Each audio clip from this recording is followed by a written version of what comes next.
नमस्कार मंडळी, सुप्रभात. सर्वप्रथम आपले सगळ्यांचे आमच्या यूट्यूब चॅनलवर स्वागत आहे. आपल्याला सगळ्यांना भोगीच्या व मकर संक्रांत 2025च्या हार्दिक शुभेच्छा. ह्या व्हिडिओमध्ये मकर संक्रांत 2025 संदर्भात पुण्यकाल म्हणजेच पर्वकाल किती वाजता सुरुवात होऊन किती वाजता संपणार आहे, संक्रांतीचे फल देखील सांगणार आहे. संक्रांतीचे वाहन, उपवाहन, वस्त्र कोणते धारण केले आहे, टिळा कुठला लावलेला आहे, पुष्प कोणते धारण केले आहे, भक्षण काय करीत आहे, हातात आयुध कोणती घेतले आहेत, जाती कोणती आहे, वय किती आहे संक्रांतीचे, भूषणार्थ कोणते रत्न धारण केले आहे, कंचुकी कुठली घातली आहे, वारनाम कुठले आहे, संक्रांतीची गमन दिशा कोणती असून अवलोकन काय करीत आहे आणि तिचे मुख कुठल्या बाजूला आहे, ही सर्व माहिती मी तुम्हाला ह्या व्हिडिओमध्ये देणार आहे. तेव्हा व्हिडिओ पूर्ण पहा, कुठेही स्किप करू नका. सर्वप्रथम संक्रांतीचे फल सांगतो.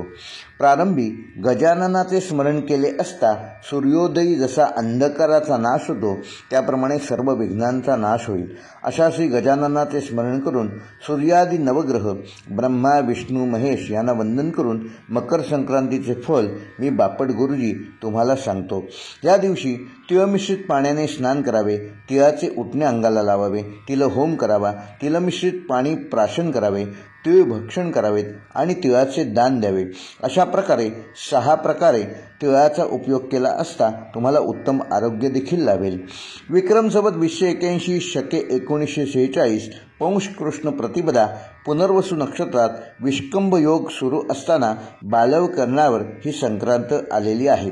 दिनांक 14 जानेवारी 2025 रोजी सकाळी 8:55 सूर्य मकर राशीत प्रवेश करत आहे. या मकर संक्रांतीचा पुण्यकाल, ज्याला पर्वकाल हे देखील संबोधन आहे, सकाळी 8:55 पासून संध्याकाळी 4:55 आहे. ही मकर संक्रांती बालव कर्णावर होत असून तिचे वाहन वाघ आहे व उपवाहन घोडा आहे. पिवळे वस्त्र तिने परिधान केलेले असून हातात गदा घेतलेली आहे. केशराचा टिळा लावलेला असून वयाने कुमारी असून आसनस्थ म्हणजे बसलेली आहे. वासाकरिता जाईचे फूल घेतलेले आहे. दूध प्राशन करत असून तिची जाती सर्प आहे. भूषणार्थ मोती हे रत्न धारण केलेले आहे. वारनाव संक्रांतीचे वारनाव आणि नक्षत्र नाव हे महोदरी हे आहे. सामुदाय मुहूर्त 45 असून पूर्वेकडून पश्चिमेकडे जात आहे आणि वायव्य दिशेस पाहत आहे. आता संक्रांतीच्या पर्वकालात शक्यतो कठोर विषय, कटू शब्द, अपशब्द बोलू नयेत, वृक्ष आणि गवत तोडू नयेत, कामविषय सेवन करू नये. तसेच संक्रांती पर्वकालामध्ये तुम्हाला जमेल तसे तुमच्या ऐपतीनुसार एखादे नवे भांडे, गाईला अन्नदान, गरजवंताला भुकेलेला अन्नदान, तीळ भरलेले भांडे दान, लोकरीचे वस्त्रदान, तूप, सोने, भूमी, गाई, कपडे इत्यादी आपापल्या ऐपतीनुसार गरजवंत व सत्पात्री ब्राह्मणाला व गरिबांना दान द्यावीत.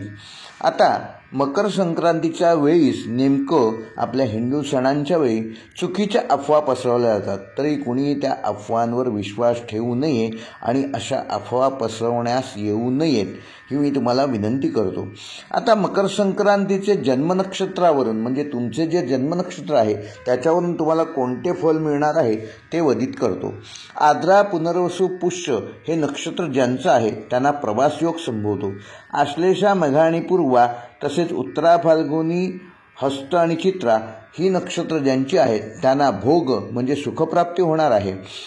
स्वाती, विशाखा आणि अनुराधा नक्षत्र असणाऱ्यांना व्यथा म्हणजे दुःख प्राप्त होणार आहे. तसेच ज्येष्ठा, मूळ, पूर्वाषाढा, उत्तराषाढा, श्रवण आणि धनिष्ठा ही नक्षत्र ज्यांची आहेत त्यांना वस्त्रलाभ संभवतो. ज्यांचे जन्मनक्षत्र शततारका, पूर्वा भाद्रपदा आणि उत्तरा भाद्रपदा आहे त्यांना हानी म्हणजे नुकसान संभवते. तेव्हा त्यांनी आर्थिक व्यवहार करताना देखील शेअर मार्केटसारख्या गोष्टींपासून दूर राहावे.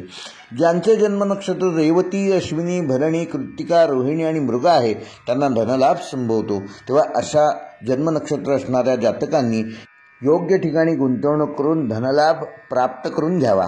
हे होते मकर संक्रांतीचे फल. व्हिडिओ पूर्ण पाहिल्याबद्दल धन्यवाद. व्हिडिओ आवडल्यास लाईक करा, शेअर करा आणि चॅनेल सबस्क्राईब करा.